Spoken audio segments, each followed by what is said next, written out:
Alonso juge compliqué d'évaluer les jeunes pilotes en Formule 1. L'exemple Russell est marquant selon lui. L'affaire Russell est frappante pour expliquer cette version de la F1, déclare Alonso. En 5 jours, pas une centaine, il est passé de dernier à premier. Tout cela sans une touche divine, sans méditation au Tibet ou autre. Il suffisait de monter dans une Mercedes. L'évaluation des pilotes est compliquée. Bien sûr, si l'on pense à ceux que Hamilton ou Bottas voient le plus souvent dans leur rétroviseur, on trouve Verstappen.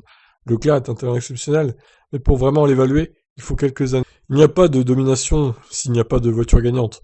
Quand on conquiert une série de titres, cela signifie que l'on a une supériorité technique décisive. C'est arrivé à Hamilton, c'est arrivé à Vettel avec Red Bull, quand il a gagné et il n'a plus remporté le titre. Il m'est arrivé la même chose avec Renault en 2005 et 2006. Chez Ferrari, Alonso était proche du sacre de reprise sans forcément avoir la meilleure monoplace du plateau. Le nouveau pilote Alpine F1 regrette de ne pas avoir été champion, mais garde une fierté supplémentaire à l'évocation de cela. Nous n'avons pas gagné, bien sûr, mais nous avons fourré le championnat du monde à 2 reprises en nous battant jusqu'à la dernière course. Je le dis parce que personne ne se souvient de deuxième place. C'est vrai. Ferrari est dans une autre dimension, bien sûr, il y a des problèmes, comme partout, de management, de politique, il y a beaucoup de décisionnaires, mais en F1, beaucoup d'équipes sont là pour 10 ou 15 ans et partent. Ferrari ne peut pas faire ça.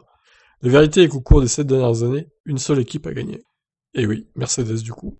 Ouais, mais il a raison, hein, c'est difficile d'évaluer les jeunes pilotes, parce qu'en général, soit ils ont des voitures pourries, soit des voitures un peu moyennes, on va dire. Mais il est vraiment très rare, hein. Ça a été le cas d'Hamilton à l'époque, qui se retrouve avec une fusée dès sa première saison. Mais ça se fait plus, hein, donc voilà. Les temps ont changé. Donc voilà, Alonso va se mesurer à tous ces petits jeunes, ça va être un sympathique à voir tout ça en 2021, dès fin mars à Bahreïn. Je vous laisse réagir. Ciao.